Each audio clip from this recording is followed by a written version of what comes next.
Everyone, this is part 2 in my video series that Byron Allen, the CEO of Entertainment Studios and the creator of such great shows as Comics Unleashed and The American Athlete, must apologize as soon as possible to President Obama for using the N-word in his presence at a recent fundraiser in Beverly Hills. Mr. Allen claims that President Obama is not the president of African Americans. I say that President Obama, as is true for any other person running for president of the United States and winning, can't be president of just one group of people. You have to be president for everyone. Black, white, Asian, Hispanic, Jewish, Jew, Gentile, everyone. President Obama has twice found the unique message necessary to secure the office of President of the United States and should be celebrated for that. But as an admitted political loyalist, here is, again, why I not only disagree with Byron Allen, but I'm doubling down, because Mr. Allen, in a recent Huffington Post blog entry, made a statistical claim that is completely and wholly untrue, and I can't wait to get to it. So let me go through my statements of objection to Mr. Allen that I noted in my first video, longer form, to get to the newly added point of information that I wish to blast Mr. Allen about in my request that he specifically apologize to President Obama as soon as possible. First, Mr. Allen is completely wrong regarding opportunities for blacks. And personally, and I've said this before and I'll say it again, were it not for my assistance with then Senator Barack Obama, later my company, Zenny 62 Media, would not have been on the White House press list. It has been there for the last 2 years. I have covered the landing of Air Force One this year. I've also covered for the last 10 years the NFL draft, and 9 of those last 10 years I have brought a YouTube channel covered. I was the first to do so, and I've made more YouTube videos of the NFL draft than any other media outlet in the entire world. Now, I've covered the Night of 100 Stars Oscar Party the last 6 years in a row, Comic-Con and WonderCon the last 6 years in a row as well, and several tech events. President Obama, being president, has opened a great deal of doors for me, because we are now at a place where talented blacks do have a place to go to realize their dream of getting investments in their company or whatever occupational objective they want. This takes hard work. It's not easy. That's the main issue. That's the main point one has to understand. It's not easy, but I don't want to get off on a track here. The other point that I'm making is that in using the N-word before Barack Obama at this fundraiser, Byron Allen, who I've seen twice at the Beverly Hills Polo Lounge, I thought was a class individual who would never behave that way before the President of the United States, regardless of color. Instead, he revealed himself to be nothing more than an African-American crab barrel, the kind of person that LeBron James has specifically pointed to as wanting to pull down blacks they perceive as higher or better than them. So Mr. Allen put himself squarely and precisely in that role at the fundraiser in Beverly Hills. I don't care that he spent $30,000 to do it. Then, he being Mr. Allen, committed the cardinal sin of allowing a white media organization, in this case TMZ, and I believe you're run by Warner, but TMZ, to use him as a black celebrity criticizing an African-American perceived as higher, in this case the President of the United States. Oh, that's classic red meat for a white media organization.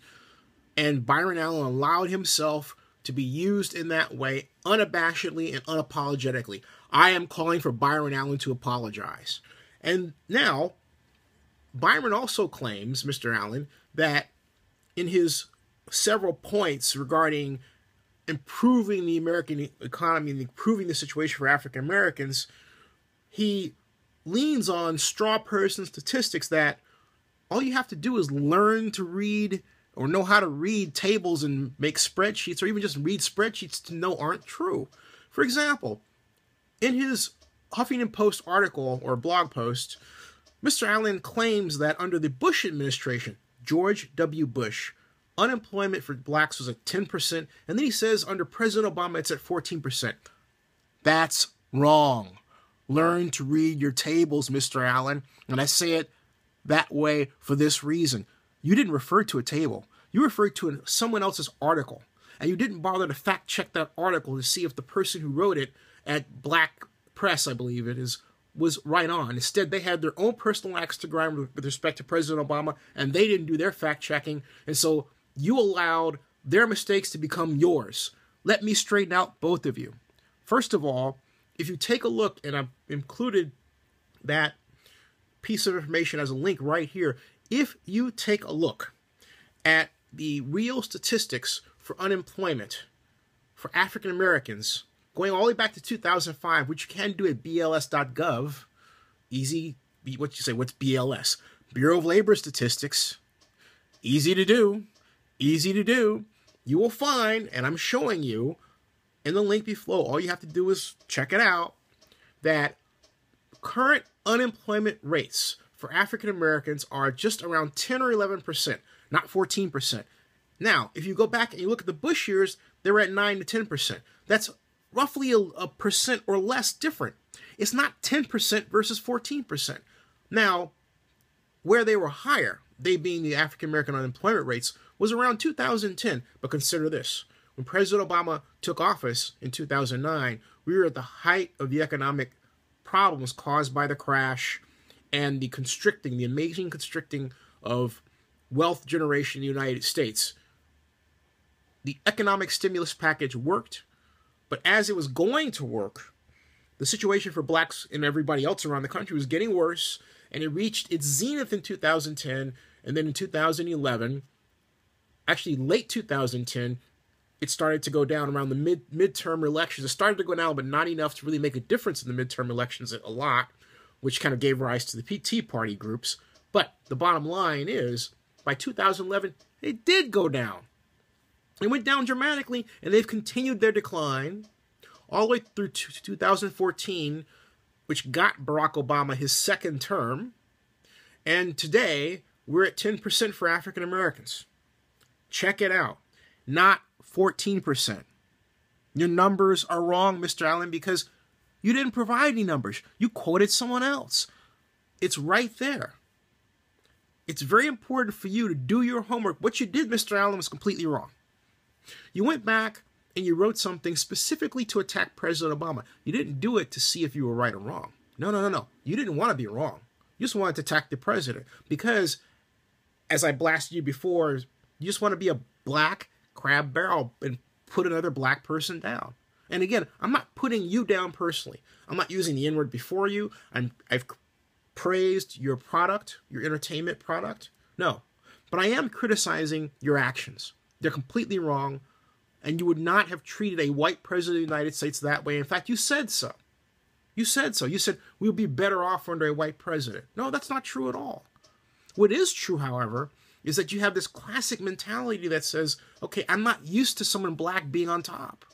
And you expect them to address specifically your needs, but instead of assisting the person, in this case President Obama, with his agenda, and trying to make sure that other African Americans vote for President Obama as well as other people, and coming up with new companies, new nonprofits, new for-profits and initiatives that help move things along. I created my own media company specifically for that purpose because the white mainstream media was not telling the real truth about how this country works.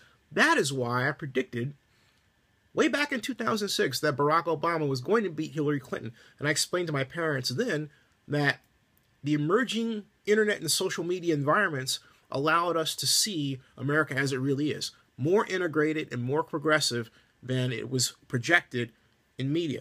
Now today, fast forward to 2015, going into 2016, mainstream media has been destroyed by social media and the internet, and where it exists, it's being forced to catch up, and in many cases, still hasn't done so. But I digress. My point is this. You, Mr. Allen, owe President Obama an apology. And I'm going to push for it and push for it and push for it until you give it. I'm going to alter your search pattern and make people see my videos criticizing you. Apologize to President Obama. Now.